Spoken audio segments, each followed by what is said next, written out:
Hi guys, happy Monday and happy Thanksgiving to all of my fabulous and amazing Canadian friends. I hope you guys are blessed beyond just blessed.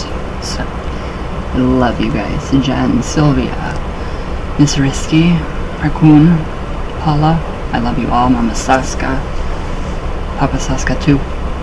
So, everybody have a good Thanksgiving. It's weird today in the United States too. It is Columbus Day, something like that. So yeah, I wish it was Thanksgiving for us too.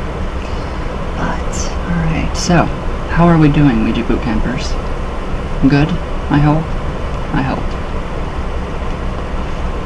So I wanted to kind of go over yesterday. What did we go over yesterday? A lot. So I covered quite a bit yesterday. A lot. So today is just going to be not so long. Feed those ancestors. It's Monday. And then I did blog the colors and the correspondences of Sunday through Monday on my Patreon page for you guys last night. Very interesting on what you're supposed to wear on a certain day, what kind of jewelry, the color of clothing. You're not supposed to wear black on Sunday. Whoopsie. I do. Alright, so the Triangle of Pentacles. So this is more going into just talismanic magic. So this can be applied to what we are doing already. It can be applied to your Ouija workings, your magical workings, any of it. So there's some very good stuff in this book. I really think that you guys should get this book. It's very good. Bookoutlet.com. Yeah, bookoutlet.com. So the Triangle of Pentacles, actually, it came from Solomon. Well, one of them. So, where did I go? Alright, so to evoke a spirit, he says, is to enter into the dominant thought of that spirit. So, to evoke a spirit. When we are evoking, through the Ouija, that is what we're doing. We are tapping into that stream of consciousness, that astral light, and we are literally putting ourselves in that spirit's shoes. So that's just more confirmation right there. So yes, into the dominant thought of that spirit. So thus we attract. We raise our vibrations to match those of the higher. So, and if we raise ourselves, okay, this is weird, odd. Okay, so let me reread this again. To evoke a spirit, he says, is to enter into the dominant thought of that spirit. And this is really cool. Synchronicity, boom. And if we raise ourselves morally higher at the same time, we will lead that spirit to us, and the spirit will serve us. Otherwise, he will lead us into his circle, and we will serve him. So basically, I would interpret that as if you are focusing on the negative, that would definitely affect. If you're focusing on, like, say, Zozo, that thought form, you would be putting yourself in that circle of Zozo or whatever, kind of. It's just an easy target. It's a very easy example of the stupidity, I think. So, alright. So, to conjure. So, to conjure is to oppose the resistance of a current and a chain to an isolated spirit. So, com, juar, to vow together. That is to say, to profess a common faith. So, the more enthusiasm and power that this faith has, the more efficacious will the conjuration be. So, that is very synchronistic. I love that. And then it goes on to say, it is for this reason that newborn Christianity silenced the oracles. So why do you guys think that the oracles were silenced? It still goes on to say, thank God we are free to practice what we want. So, it alone then possessed the inspiration and the force. Later, when St. Peter grew old, that is to say when the world believed it and had legitimate reproaches to make against the papacy, the spirit of prophecy replaced the oracles, and God, what is that name? Savonarola, which that is primarily a manual of codes and ciphers, but it contains magical lore as well. So it's back in Levi's time. So Joachim of Fiore, so and Janus, and so many other agitated in turn the spirits and translated into lamentations and into threats, the anxieties, and the secret revolts of all hearts. So, when we don't evoke a spirit correctly, that is the reasoning why I feel behind all of that. When, say, you're watching a movie and the priest comes in and he agitates what is going on with the possession. I don't believe in possession. I don't think it's possible. So, literally, they're just agitating, and they're agitating the spirit, and the spirit's going to fight back because it's, it's like a fight going on. Okay, so we can thus be alone when we evoke a spirit, which is, that's, if you don't have a circle of people, that is why I am completely solitary. I don't trust anybody to be in a magical working with me. I don't trust anybody to use the Ouija board with me. And I don't trust many people. I do. I trust a lot of people. So, but to conjure it, one must speak in the name of a circle or an association. And it is that which is represented by the circle of hieroglyphics which are drawn around the mage during the operation, and from which he cannot exit it, or which he cannot exit if he does not want to lose at that very instant all his power. So, the main question, we are going to deal with the main thing right here. Very neat. So, the important question is, real evocation and conjuration of a spirit is very possible. So, it's very possible. It's true. So, and can that possibility be scientifically demonstrated? It can, which is very cool. So this is what this says is, to the first part of the question, we can answer that anything whose impossibility is not evident can and must be, I need glasses, you guys, provisionally admitted as possible. So, as to the second part, we say that in virtue of the great magical doctrine of the hierarchy and the universal analogy, we can kabbalistically demonstrate the possibility of real evocations. So, as to the phenomenological reality of the results of consentaneously accomplished magical operations. So through practice, repetition, constant repetition, practice.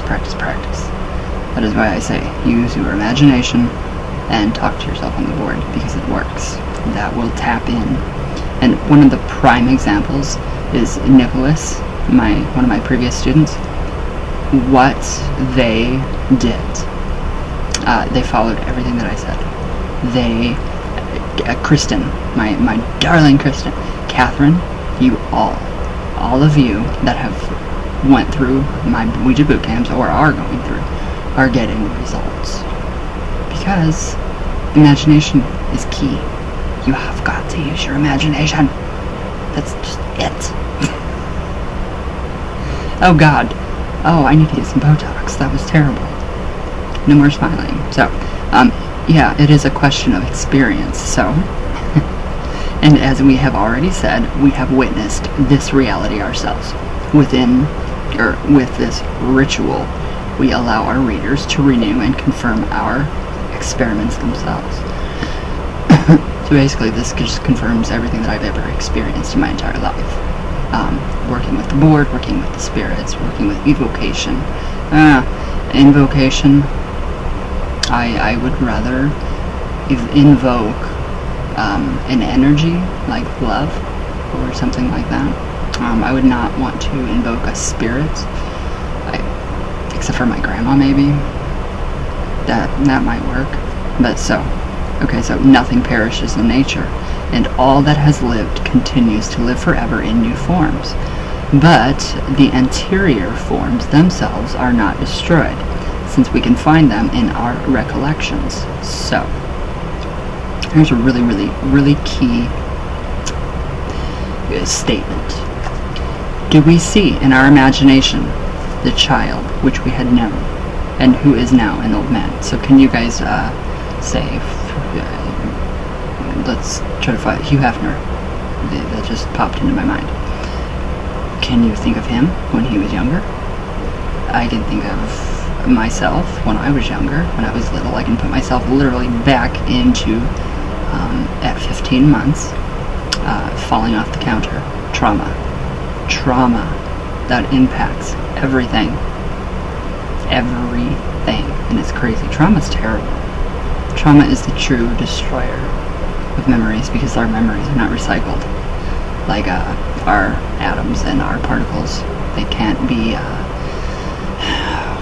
be brought back if they are pushed or imprinted, and yes, they are all imprinted within the astral light. So these forms themselves are not destroyed, since we find them in our recollections. So yes, that is what we're doing with the reenactments, is to recollect and put ourselves in that person's, or spirit's, or god or goddess's shoes. So that is why I always say, try whoever you are trying to contact through the board. If it's a god or goddess or a spirit guide, do your research. Research all of their mythology within, you try at least. I mean, there's so much. There is too much. Try it. Try to research the mythology. And like the story of Isis and Thoth, or the story of Isis and Osiris. Put yourself in that kind of situation and see what happens, and see what you get through the board too. It's very neat. So with that being said, we can also put our shoes in some very dark, twisted, and perverse people or spirits. So just be a little careful. Alright, so nothing perishes, everything lives continuous. So yes, even traces that we believe to be erased from our memory are not so in truth. Since a fortuitous circumstance, we can evoke them and remind us. But how do we see them? How do we see those memories? It's really cool. So, we have already said that this is a form, the astral light, which transmits them to our brain through the mechanism of the nervous system. So, it is going to affect you. The more astral light you are bringing in, the more it affects the nervous system. And the nervous system affects the entire body. So when you see, I like it when people say that I move the planchette. Sometimes I have to. True mediums will know this. I mean, true mediums on here, you guys know this already. So you have to. You have to. That is a part of it. That is why the ideomotor effect and the nervous system is so important. We have to do that. Our bodies, sometimes my hands, I can see them deform, and change into that of my grandma. Just like you guys saw. My hands, they used to look like a 90-year-old woman. There you go. Transmutation. So you are seeing literally what I'm feeling. So the people that do see that, you're lucky. You're very lucky. You see things that you don't realize. So So yes, the nervous system. On the other hand, all forms are proportional and analogical to the idea that determine them. So, that would be like a thought form.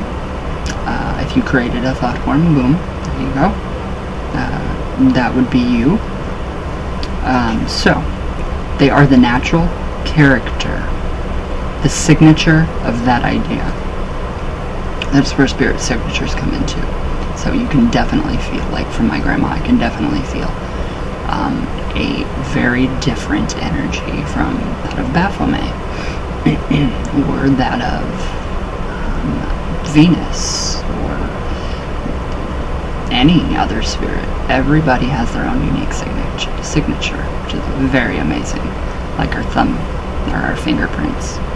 So the signature of that idea would be the signature of that type of energy, that entity, whatever.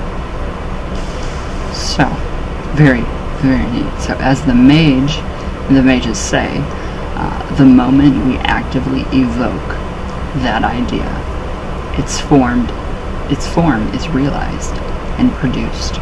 So that's very deep right there. Whatever you tap into, whether it be good or bad, negative, positive, good, evil, you're tapping into something real. You are it's very real. So you have to really realize. Realization is, oh, holy, I did it. That's what yes, I did it. That right there is what you have to focus on. Very, very good.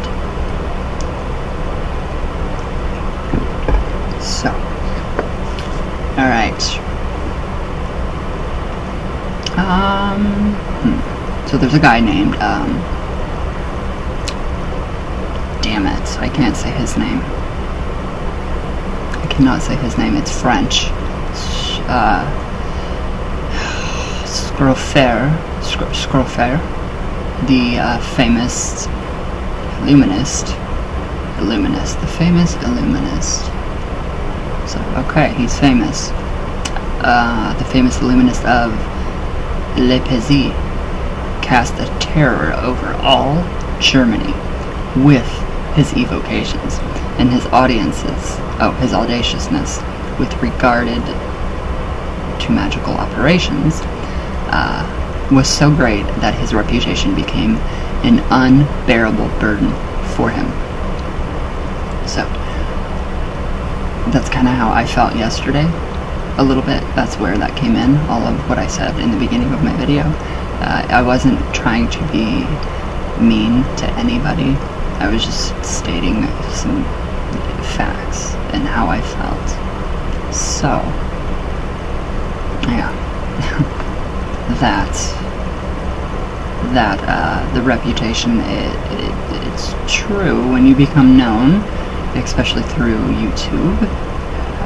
You Google yourself and you see all this stuff, and you see author, and you see it can be a burden some days.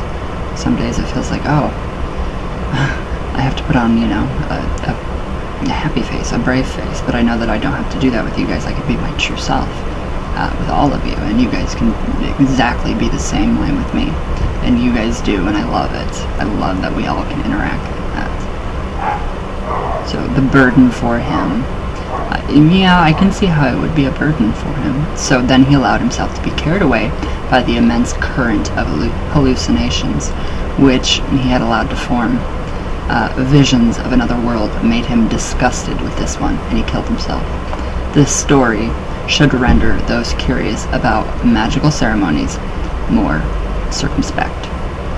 So, where you get to the point where I have gotten to the point where sometimes I feel like the magical world should, that's all I want to do. Sometimes I feel like that. Sometimes I feel like I should. I would just want to stay in this magical world. But I know I can't. I know I have to balance temper, my mundane life with my spiritual life. And there was a really, really good quote today that my very first girlfriend, I love you, my little mouse, Chelsea, she posted something about, you're not tired, your body's not tired, you're not hungry, you don't need more sleep, your soul it's needing, it's wanting rejuvenation and rest. That struck me good this morning. Thank you for that. I love you. So, just be careful. Be careful of how far you get in, and make sure you have temperance. So I put this book down for a few days. I have put it down for a few days. I haven't been doing evocation with Baphomet. And then I took a break from the Ouija, so it has to be proportional to what we have done magically. So if we have spent 3 days doing magical operations and work, spiritual work, healings, anything, you need to take, it needs to be proportional to what you did. So take 3 days off, do something mundane, do something that you would not do, so you can then find the new inspiration and new knowledge in that new endeavor that you've never done before. So it's very intense. It's very scientific. I love this. I love the scientific part about all of this. So Levi, wherever you are, you're amazing. He is. I wish he would show himself on my camera while I'm not looking. So we do not violence to nature. We do not do violence to nature with impunity, and we do not play without danger with unknown and incalculable forces. That is why you must have your background. You must have that foundation on Mat, the mother, the earth, the goddess. It must be done. So it is due to this consideration that we have refused, and that we will continue to refuse, the vain curiosity of those who ask to see in order to believe. So I am fully in alignment and agreement with that statement. You don't have to prove shit to anybody about your magical operations. If somebody challenges you and says I want proof, and no, you do that for yourself. You know, we know, in our hearts, in our spirit, in our minds, in our bodies, what's true and what's not. So, and we answer them the same way as we have answered an eminent personage from England who threatened these people with his incredibility. So, quote, "It is perfectly within your rights not to believe. As for ourselves, we are neither more discouraged nor less convinced regarding our beliefs." So that's basically saying whatever, you follow your truth. Whatever anybody else thinks, who cares? Who cares? As long as you know that you're strong in your faith and your practices. Kaboom. Just like Christianity and Christians, they are very faithful. I know a lot that are very, very, very faithful, and they are convinced. So, who says that we can't be? I like that. So, alright, so to those who will come to us and say that we have scrupulously and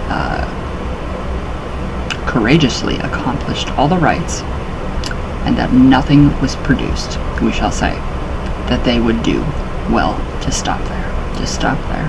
So if you do all of this and you get nothing, just stop for a while. So, and then that perhaps it is a warning from nature, who refuses them these eccentric works, or esoteric works, which I would probably use instead of eccentric. Esoteric. So, but if they persist in their curiosity, they have but to start again. So,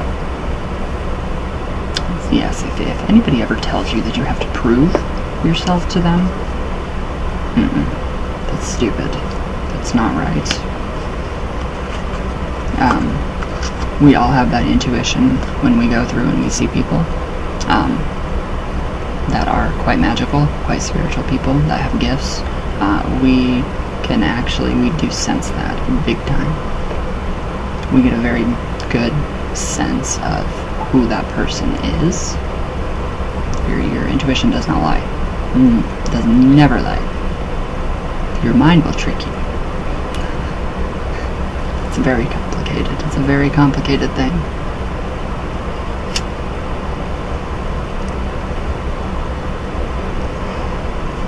So that is why I took a break from, being in the dark with this Satan and all of that mess. So, alright. So, where did I go? Oh, we were talking about the rights of people saying, if they want to, say prove yourself. Say fuck off. Kidding. So, the ternary, whatever that word means. Still have to find out the definition of that word. I think it's us. The person who is in question, or maybe that'd be the querent, whatever. So, the tyranny, T-R-N-A-R-Y. Ternary, being the foundation of magical doctrine, must necessarily be observed in evocations. So, I'm guessing the tyranny is either us or what we are focusing on. I think. I'm not 100% sure. So if the tyranny is being the foundation of magical doctrine and must necessarily be observed in evocations, it is also the symbolic number of realization and of effect. Alright, tyranny. I'm going to look that up real quick and see exactly what that means. Whoa. Everything just turned to my... Oh my god, there's Catholic prayers everywhere. Why? T-E-R-N-A-R-Y. T-E-R-N-A-R-Y.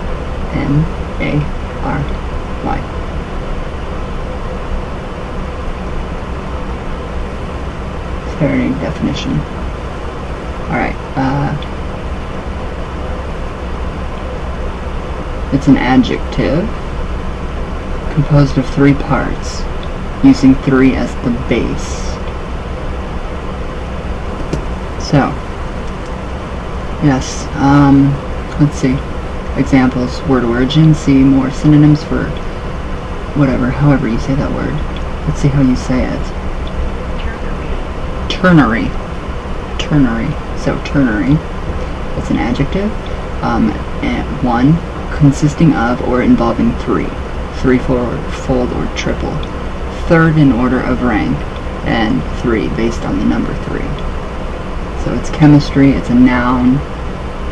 Okay, so it's the 1400s to the late Middle Eastern, Middle English. So,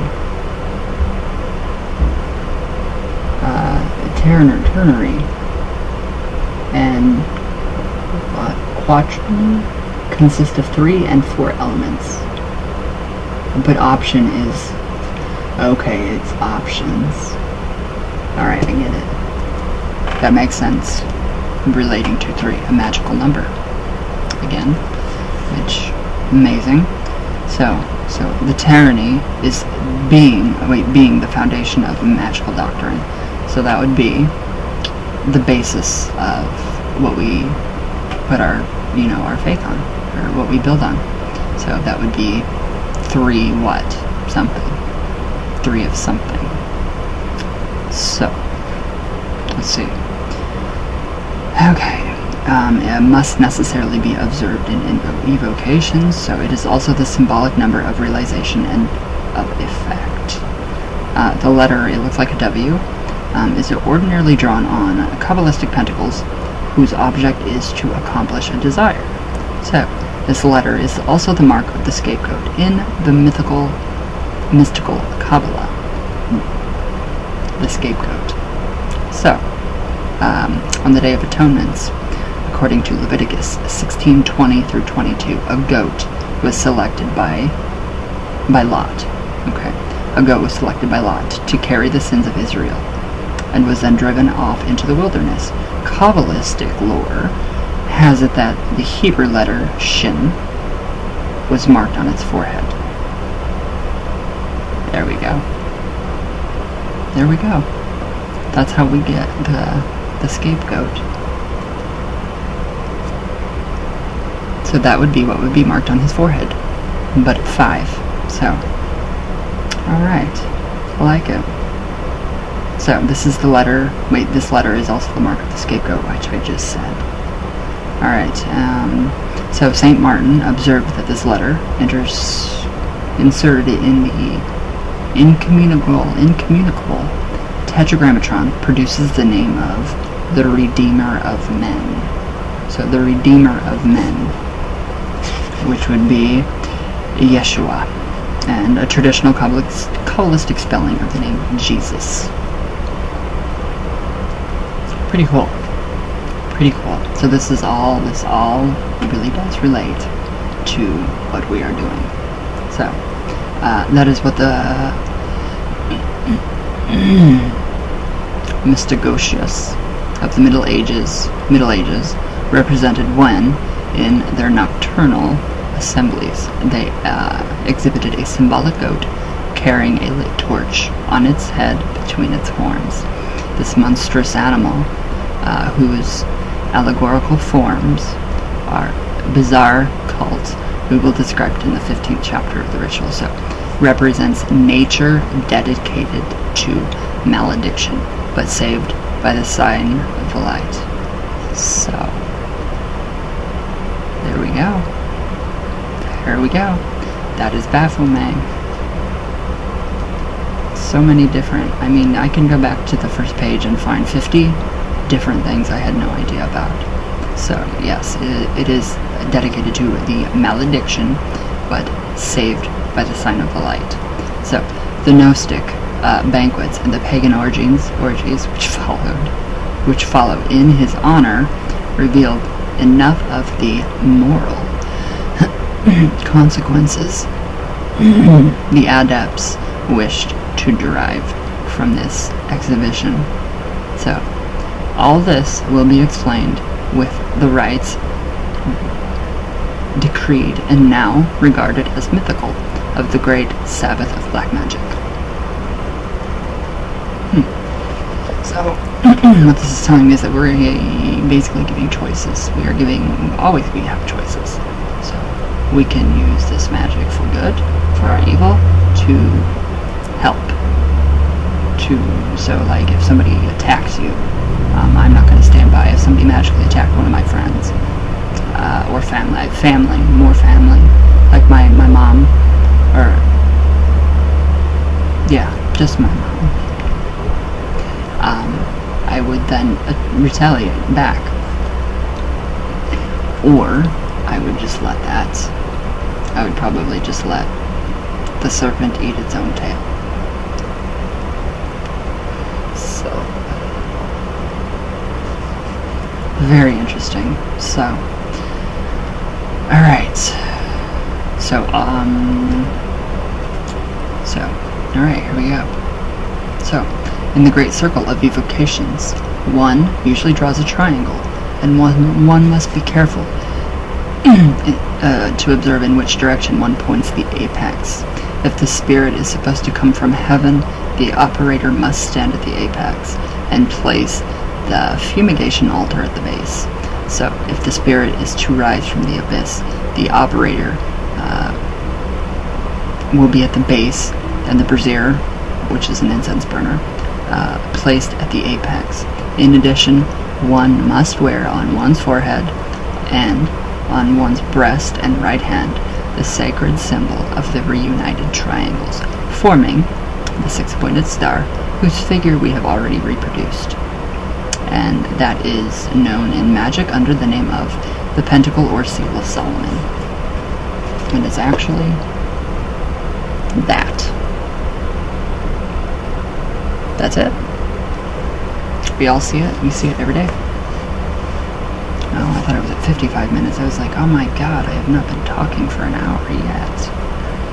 So, okay, so, independently of these signs, in their evocations, the ancients made use of the mystic combinations of the divine names according to the Hebrew Kabbalists that we have provided in the doctrine. The magical triangle of the pagan theosophers is the famous abracadabra, to which they attribute extraordinary virtues, and which is figured in this way.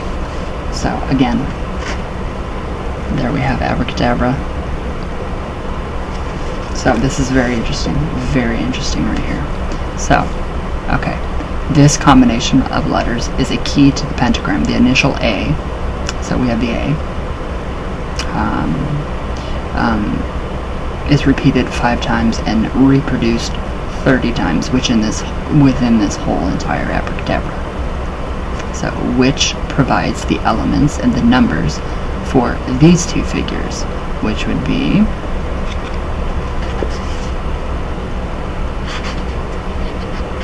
these two, the pentagram and the 6-pointed star. So you can see the A's in it. So, okay, the isolated A represents the unity of the first principle, or of the intellectual or active agent, which would be, it would be spirit. It would be the all. So, the A united with the B represents the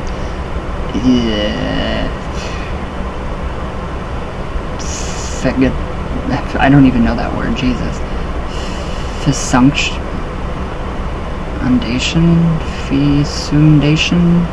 Fecundation of the binary by the unity. That was the most difficult sentence I've ever had to say. So, alright. Yeah, the R is the sign of the tyranny. So the R is the sign of the tyranny. Does that make sense to you guys? So because it hieroglyphically represents the effusion, which results from the union of the two principles, the number 11 of the letters of the word, add the unity of the initiate to the denary of Pythagoras, and the number 66, the added total of all the letters. So that would be 66 in all. So, which is really interesting. This gets even more interesting, you guys. I wish you all had this book. I wish I could buy this book for you all.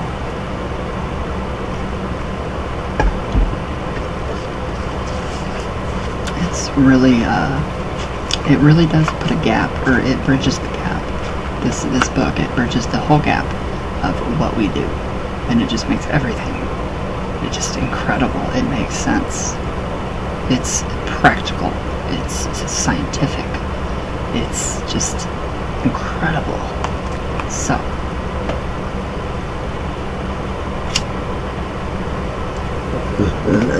ooh, excuse me.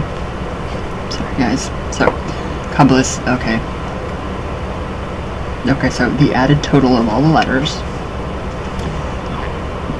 Excuse me, Kabbalistically forms the number 12. Okay, so, which is the square of the tyranny. And in consequence, the, God, that is weird, quadrature of the mystical circle. So, yes, the mystical circle. So, let us remark in passing that the author of the Book of Revelation, that clavicle of the Christian Kabbalah composed the number of the beast, that is to say, of idolatry, worshipping of statues, which I don't worship. I don't think anybody worships a statue. Do you? Do you guys worship statues? I don't. I mean, I know they have, Everything is animism, there's spirit in everything. But I couldn't worship a statue. I could treat it with respect.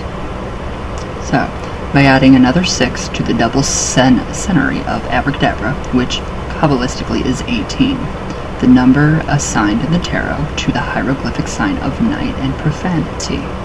The moon with the towers, the dog, the wolf, and the crawfish, a mysterious and dark number, whose Kabbalistic key is 9, the number of initiation. Numerology, I think, is going to be a big part of this. I really honestly do. I think numerology is going to have to come into play soon, so I get a better understanding of these numbers. Alright. So the Holy Kabbalist spoke expressively about this subject. Quote, "Let him who hath understanding," unquote, that is to say, the key of the Kabbalistic numbers, "count the number of the beast, for it is the number of man." The number of man is 5. 5. Pentagram. And his number is 666. So, it is in fact that Pythagoras' decade, multiplied by itself and added to the sum of the triangular pentacle of abracadabra. It is thus the summary of all the magic of the ancient world, the entire program of human genius, which the divine genius of the Gospels wished to absorb or supplant. So we know where that came from now. So adding in magical numbers and all of that good stuff into our work. It's incredible. Incredible. Alright. So, these hieroglyphic combination of letters and numbers belong to the practical part of the Kabbalah, which, from the point of view, is subdivided into, this is a hard one, Gematria and Temura. So these calculations, which now appear arbitrary to us or of no interest, then belong to the philosophical symbolism of the Orient, and had the greatest importance in teaching of holy matters emanating from the occult sciences. Very interesting. Very interesting. So yes, within the occult sciences, the absolute Kabbalistic alphabet, which attaches the primary ideas to allegories, the allegories to letters, and letters to numbers, were what were then called the Key of Solomon. So we have already seen that the lesser keys, completely misunderstood, preserved until our time, but completely misunderstood, are none other than the tarot deck. So that is why we are using just the major cards right now in Ouija Boot Camp. That's incredible.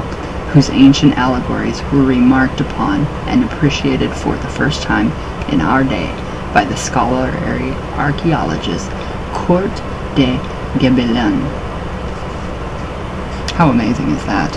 So the key, literally the key to everything that we are trying to work on is within the tarot. Not sure if it's just within the major or if it's all of it. So, alright, the double triangle of Solomon is explained by St. John in a remarkable manner. So, there are, he says, 3 who bear witness in heaven, the Father, the Logos, and the Holy Spirit, and 3 who bear witness on earth, the Spirit, the water, and the blood. St. John is thus in agreement with the masters of Hermetic philosophy, who give the name of each other to their sulfur, to their mercury, the name of, the name of philosophical water, and to their salt, the qualification of dragon's blood, or the earth's menstrual blood. Okay, dragon's blood just took on a whole new meaning. Blood or salt corresponds by opposition To the Father, exotic or mercurial water with the verb or logos, and breath with the Holy Spirit. But matters of high symbolism cannot be properly heard except by the children of science. So those who have ears will understand this. You will understand this.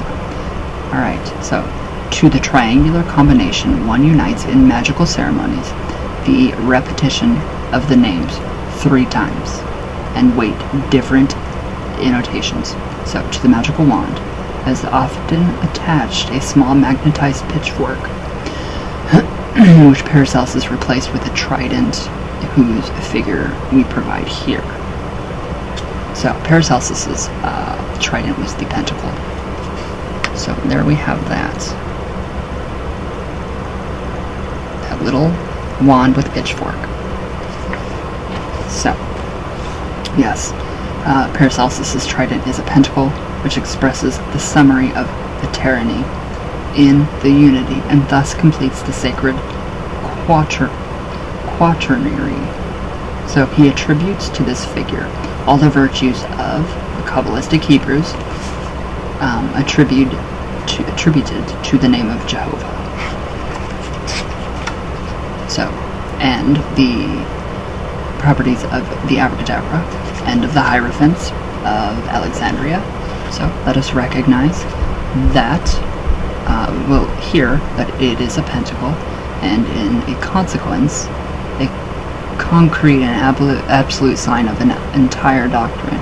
So which was that of an immense magnetic circle, as much for the ancient philosophers as for the adepts of the Middle Ages. So in rendering in our time its primordial value through the intelligence of its mysteries, could we not render all of its miraculous virtue and all of its power in encountering human maladies. So the ancient witches, when they passed the night at intersection of 3 roads, cried out 3 times in honor of the triple Hecate. So I would leave off with that. So, okay, so, and then the great architect of the universe, that would represent the Masonic term for God. Oh, how interesting.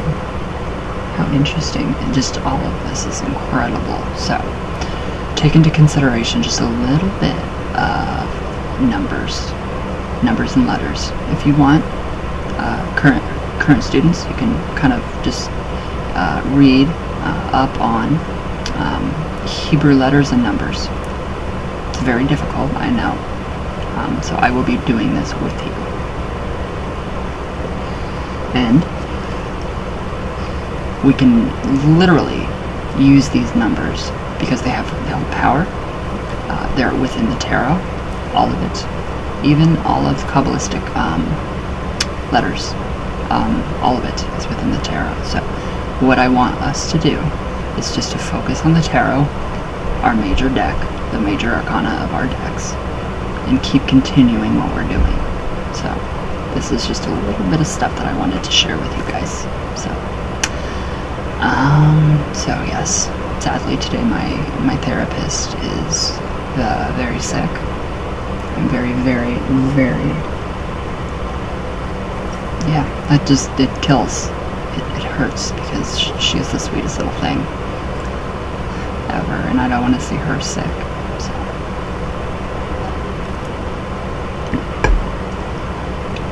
Alright guys, so okay, I gotta take my doggy to the vet. So, yes, the Ouija sessions for $40 still going on all through the month of October. And then, yes, 2%. So some people are confused. If you do it through Facebook, don't do it through Facebook. Do it through PayPal, because then that 2% goes back. That's how it's set up. That is the algorithm of that. So it's set up to actually take out the 2% automatically through PayPal only. So, and then it automatically gets contributed to the actual cause for Autism Speaks for Indiana. So, alright guys. That was a lot of information. So, Alright guys, I love you all very much, and I'll see you guys tomorrow. And I hope you guys have a great day. Feed your ancestors, and continue just in your works. You guys are doing really good. Very good. Don't exhaust yourselves. Don't. Please. Temper it. So, alright guys. I love you all very much with all my heart. Boy from Venus, all the way down. And I will see you all tomorrow. Definitely tomorrow. So, alright guys. Let me know what you think. And, yes, still one spot open. Everybody's followed along, and yes, so whoever needs or wants to be part of this, you are more than welcome. So, alright guys. I love you all, and I will see you guys tomorrow.